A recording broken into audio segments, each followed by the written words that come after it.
Bonjour à tous. Vous avez sûrement déjà entendu parler d'Antoine Doinel.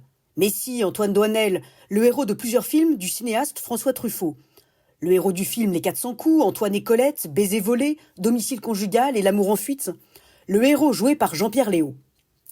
Si je vous parle de lui aujourd'hui, c'est parce qu'après avoir vu et revu tous ces films, une chose m'a interpellée. La force d'Antoine Doinel, personnage de fiction terriblement réel, est d'être systématiquement en décalage. C'est d'ailleurs tout l'art de Jean-Pierre Léaud qui l'interprète, de jouer à côté, de parler à côté, de se mouvoir à côté, en nous entraînant sans cesse dans un va-et-vient entre la réalité et un au-delà que l'on devine. C'est bien simple, Antoine Doinel est un éternel décalé, comme s'il était toujours étranger à la réalité qu'il vit.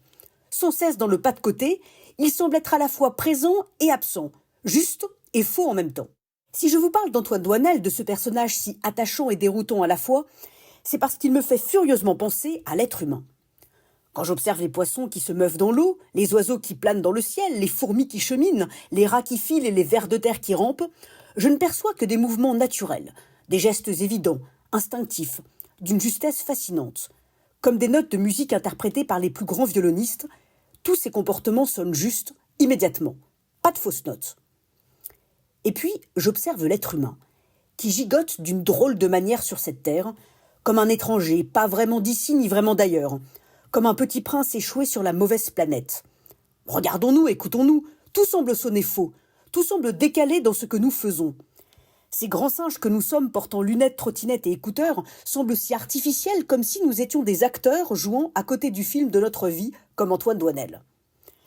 C'est exactement ce qu'a voulu signifier le philosophe Günther Anders, lorsqu'il parlait de l'homme comme étranger au monde. Il explique en effet qu'il n'y a pas de coïncidence entre l'homme et la nature, comme les autres animaux, et que l'homme a donc besoin d'un autre monde. D'où notre désir de fiction, à travers le rêve, l'art, le cinéma ou le métaverse.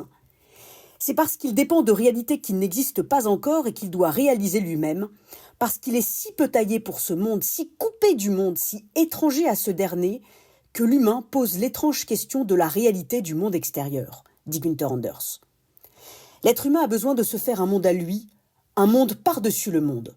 Il est taillé pour un monde qui n'existe pas, mais qu'il est libre de réaliser après coup, pour lequel il s'engage et à la réalisation duquel il est éminemment intéressé. Reste à savoir si cet éternel décalage, créateur de nouveaux univers, ne finira pas par détruire le monde lui-même.